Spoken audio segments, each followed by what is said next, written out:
Alexandre, nós falávamos antes do intervalo que nós iríamos abordar no terceiro bloco endocardite infecciosa. Bom, como você sabe, né, a endocardite infecciosa, e para os telespectadores ficarem cientes, é uma infecção das válvulas do coração. Então, geralmente tem pessoas mais predispostas a isso, são valvulopatas, pacientes que têm próteses valvares metálicas, algumas comunicações por problemas de cardiopatia congênita, onde alguns fluxos de sangue pela válvula predispõem trombos onde se alojam bactérias. E esse é uma doença muito grave que os pacientes acabam no hospital, com um diagnóstico no início até incerto de uma febre de origem obscura, que o cardiologista, quando chamado, vai através da anamnese, do exame físico, de um ecocardiograma bem feito, inferir essa hipótese diagnóstica. Mas nós queremos saber de ti, Alexandre, como infectologista. Se um paciente nosso vai ao dentista ou vai fazer uma cirurgia do trato gastrointestinal ou do aparelho urinário, você orienta profilaxia para endocardite infecciosa ou não? Perfeito. Primeiro, vamos dizer que fizeste um resumo muito bom da endocardite, né? Eu acho Sou obrigado como cardiologista. A conhecer bem. E, de fato, é exatamente isso. O desencadear da formação a partir de um trombo, de uma infecção, é exatamente isso que acontece. E aí vai além, às vezes, das válvulas, né? Eventualmente estão em outras regiões do endocárdio.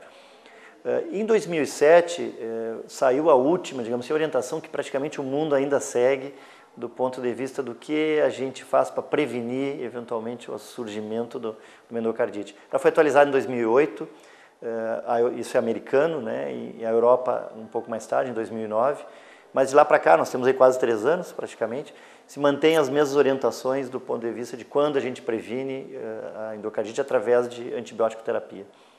Então, algumas estratégias, isso é preciso ser dito, ela não é completamente comprovada na literatura, e ao mesmo tempo não se acredita que vai se conseguir desenvolver um grande estudo mundial para provar que sim, a gente deve fazer tais e tais situações. Até pelas questões éticas, né? Até por questões éticas. Acho que ninguém tem a coragem de começar um estudo, não dá e vamos ver no que dá, exatamente. Né? O que acontece. Então, o que se tem hoje de parâmetro reduziu-se um pouco alguns procedimentos que não se fazem, então, a profilaxia. Antigamente, por exemplo, se fazia até 10 anos atrás, fazia profilaxia para quase todos os procedimentos dentários. Hoje a gente restringe aquelas regiões periodontais, aquelas de extração dentária, que é importante, independente da situação dentária, né? Mas o procedimento é importante. Também se tinha um cuidado muito maior para os pacientes que se consideravam de moderado risco. Hoje a gente considera apenas os pacientes de alto risco cardíaco, aqueles que devem receber antibiótico para prevenir uma infecção no endocárdio, na válvula. Então, quem tinha patologia valvar de nascimento, né, mas que durante sua vida manteve aquela patologia, aquela alteração numa válvula cardíaca, já recebia sempre isso quando fosse fazer qualquer procedimento cirúrgico, de qualquer ordem. E hoje não. Hoje a gente está restringindo ao grupo de alto risco. Sobretudo esses que alguns citaste, né, são aqueles que têm cardiopatias congênitas mais graves, são aqueles que têm prótese necessariamente, seja lá metálica, biológica, enfim. Esses que têm uma predisposição maior, transplantados também, são situações que a gente ainda faz profilaxia, né? E, portanto, a gente continua, sem dúvida nenhuma, mantendo a ideia de usar antibiótico, bastante simples, bastante acessível, questão de 30 minutos a 1 hora antes do procedimento, e isso aí, esse rigor é importantíssimo, não pode ser muito mais tempo antes e nem atrasar fazendo pós-operatório. Questão de até 1 hora antes é o momento ideal de fazer para algumas dessas pessoas, dessa população que tem um risco muito grande. Mas é restrito, é um grupo restrito. E quem tem, por exemplo, o famoso prolapso de válvula mitral, antigamente sempre se fez, hoje a gente já não está fazendo. É só ser fácil se tiver uma regurgitação. Se tiver uma alteração, como sabe bem, hemodinâmica, importante, que aí mudaria um pouco o foco. E eu acho que a gente pode aí, doutor Arnoldo, associar com outra questão que podemos fazer um paralelo com a gripe aqui, que também tem a questão do hábito das pessoas. E nesse sentido, o Brasil até ele tem um hábito cultural a gente tem a sorte de poder viajar em outras regiões do mundo, a gente percebe hábitos culturais diferentes das pessoas, e a saúde bucal é uma situação que o brasileiro ainda tem, em algumas populações, uma precariedade muito grande. E outras não. Eu acho que a classe média brasileira tem um cuidado dentário bom, se a gente comparar com populações até europeias. Mas muita da nossa população não tem acesso à saúde bucal adequada ainda, a gente precisa falar a verdade.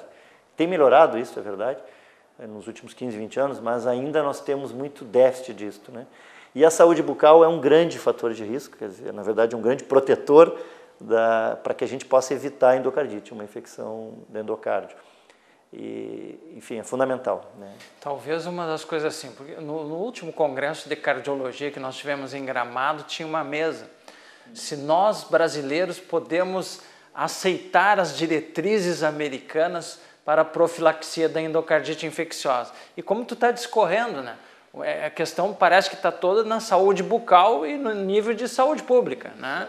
Então, uma coisa é o povo americano, o povo europeu com outro nível de saúde e outro nível de cuidados, né? E outra coisa são os países em desenvolvimento, como o nosso, né? E que a saúde bucal, como todos nós sabemos, é bastante deficitária.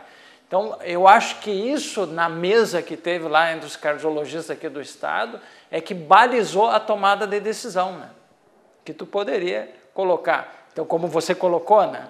No Brasil, você é mais agressivo em relação à profilaxia do que nos outros países desenvolvidos, né? Sem dúvida, sem dúvida. Eu acho que este elemento é um elemento geográfico e social, né?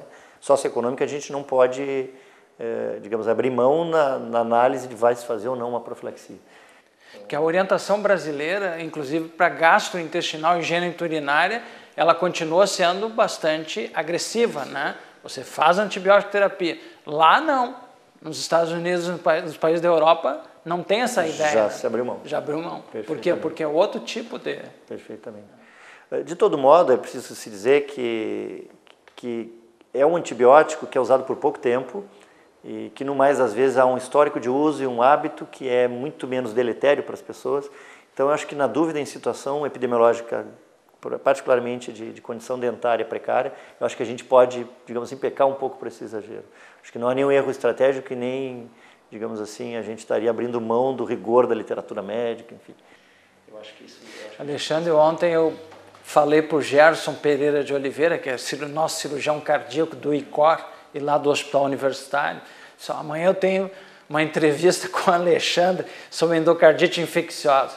E ele disse, poxa, não, vê se não te esquece de falar do marca-passo, porque eu estou com 2 casos de endocardite infecciosa em Cabo de Marca-Passo. Então, tem que ser agressivo, porque a saúde bucal dessas pessoas que nós tratamos aqui no meio do SUS ainda é muito ruim. Então, eu estou aqui tratando uma endocardite infecciosa e o problema foi o cabo do marca-passo, né? Então, não é só a questão das válvulas, claro, mas as próteses e o marca-passo hoje, como a população vive muito, né? Tem muita gente com marca-passo, né? Perfeito. De mais a mais, nós temos visto muito em hospital infecções, não só de marca-passo, como infecções de catéter, digamos assim. Aqui é importante levantar uma outra situação, que, querendo ou não, a gente pode associar isso com questões de infecções de sítio cirúrgico. Na cardiologia existem outras complicações de ordem infecciosa, como a mediastinite, por exemplo, né? Então, o rigor que a gente tem, que deve ter, não se associa necessariamente só à profilaxia, e sim ao ato cirúrgico, né? Então, é muito conhecido em infecção de sítio cirúrgico que a técnica operatória, o rigor durante o transoperatório, ele é tão mais importante que a profilaxia cirúrgica, né? Há uma concordância nossa, uma convergência, e a preocupação do Dr. Gerson é pertinente, de que se a nossa população ela tem essa peculiaridade do ponto de vista sanitário, eu acho que a gente tem que ter um rigor maior para protegê-los mais. Ao mesmo tempo, a gente tem que ter, e eu tenho certeza que é o caso do Dr. Gerson, esse rigor no transoperatório e na técnica operatória, porque ela está muito associada na literatura às complicações de ordem cirúrgicas, né? E aí não é cardiologia, vale para toda e qualquer cirurgia. Aqui eu vou me permitir fazer uma brincadeira. Nós, os infectologistas, seguidamente temos discordância dos colegas cirurgiões, porque eles tendem a estender, talvez por um cuidado maior e uma preocupação maior com os seus pacientes, porque eles são os responsáveis, eles estendem a profilaxia a longo tempo. E nós, infectologistas, temos uma convicção de que isso pode ser pior do que melhor. A gente pretende deixar, dependendo da cirurgia, 24, 48 horas de profilaxia. Ou seja, vocês usam a palavra profilaxia. Exatamente. Na sua essência. Na essência, não em tratamento. Exatamente.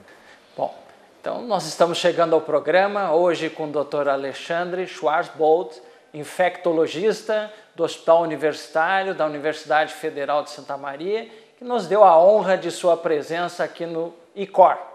Muito obrigado a todos, obrigado pela audiência, até a próxima semana.